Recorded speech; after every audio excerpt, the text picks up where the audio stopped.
नमस्कार. आपण आत्ताच न्यूज यात्रा पाहायला सुरुवात केलेली आहे.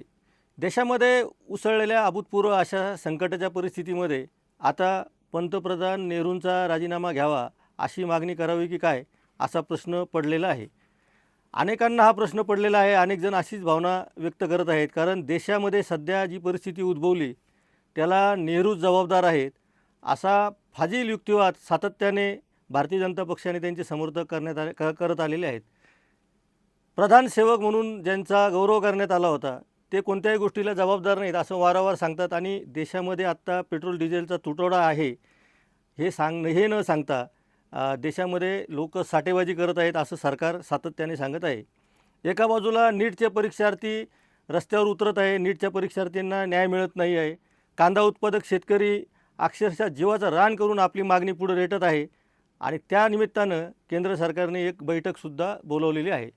हा सगळा गदारोळ सुरू असताना आज देशभरामध्ये मुस्लिम बांधव बकरी ईद साजरी करत आहेत आणि त्या निमित्तानं पुन्हा एकदा बकरी ईदनिमित्त ज्या बकऱ्यांच्या कुर्बानी दिल्या जातात, प्राण्यांची कुर्बानी दिली जाते, त्याचा विषय मात्र भारतीय जनता पक्षाच्या लोकांनी ऐरणीवर आणलेला आहे आणि आपला जो सगळ्यात सोपा पेपर असतो हिंदू विरुद्ध मुसलमानांचा, तो लोकांना अभ्यास करायला त्यांनी देऊन ठेवलेला आहे.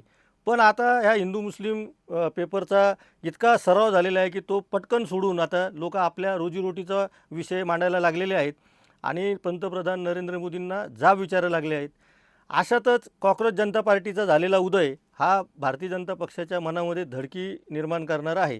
तरीसुद्धा भाजप कुठल्याही पद्धतीने माघार घ्यायला तयार नाही आणि जे नरेंद्र मोदीला विरोध करतात, नरेंद्र मोदींच्या सरकारला विरोध करतात, ते देशभक्त असूच शकत नाही असं एक हास्यास्पद असं युक्तिवाद केला जातो. त्यामुळे आपण सुरुवात या व्हिडिओची करताना जे म्हटलेलं आहे की आपण सुद्धा आता अशी हास्यास्पद मागणी करावी का की पंतप्रधान नेहरूंनी राजीनामा द्यावा. कारण जर या देशातील परिस्थितीला कोणीच जबाबदार नसेल तर सगळ्यात सोपा मार्ग आहे की प्रत्येक गोष्टीला आपण नेहरूंना जबाबदार धरायला हवं आणि हा मार्ग जनतेने दाखवला नाही तर भारतीय जनता पक्षाच्या लोकांनीच दाखवलेला आहे.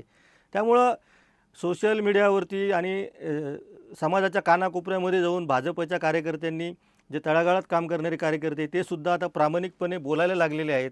त्यांना त्यांच्यासुद्धा प्रतिक्रिया आता सरकारच्या विरुद्ध आहे. त्यांना ते जाहीरपणे बोलता येत नाही. पण सरकारने याच्यामध्ये तातडीनं बदल करायला हवा.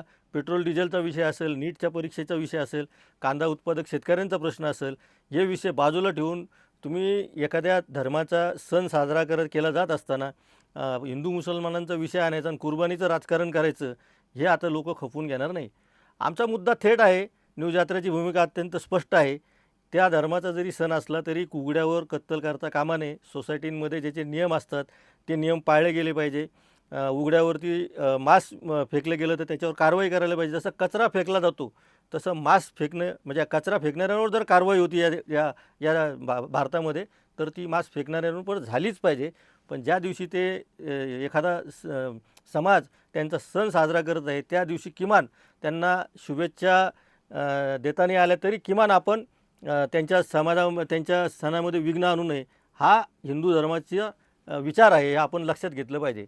आपला हिंदू धर्माचा विचार तुम्ही सांगेल तोच हा सुद्धा आता जो भाजपचा अजेंडा आहे तो लोकांना डायजेस्ट होत नाही, अपचन त्याचं व्हायला लागलेलं आहे. हे सुद्धा भाजपने लक्षात घेतलं पाहिजे.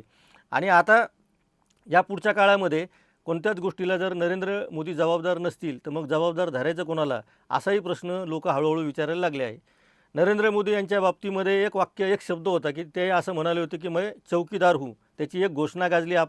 मी तसा उल्लेख मुद्दाम करणार नाही. पण चौकीदार म्हणजे कशाचं तर तिजोरीचं रक्षण करणारा, देशाचं रक्षण करणारा, संरक्षण करणारा. आता अशी परिस्थिती आहे की देशाची तिजोरी ही रिकामी झालेली आहे. त्यामुळे रिकामी तिजोरीला चौकीदाराची गरज आहे का असा सुद्धा प्रश्न निर्माण व्हायला लागलेला आहे.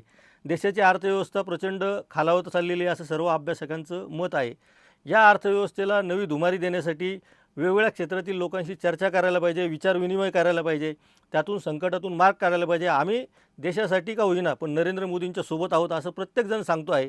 तरीसुद्धा नरेंद्र मोदींचा आडेलतट्टूपणा काही केला जात नाही आणि कोणालाही विचारत न घेता ते मनमानी करत आहे. हे चित्र देशाला परवडणार नाही हे आता आपल्या लक्षात घेतलं पाहिजे.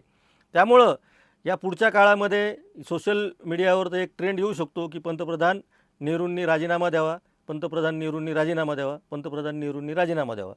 कारण आत्ता नरेंद्र मोदी भारताचे प्रधानसेवक आहेत, चौकीदार आहेत, ते पंतप्रधान आहेत असं मानायला आपण कुणीच तयार होईना. त्यामुळं नेहरूंचा राजीनामा मागणं हाच एकमेव मार्ग आपल्या हातामध्ये आत्ताच्या घडीला तरी सध्याच्या सरकारने ठेवला आहे.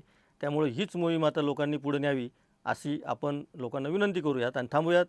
आपण पाहत राहा न्यूज यात्रा, हे आहे आपलं चॅनल.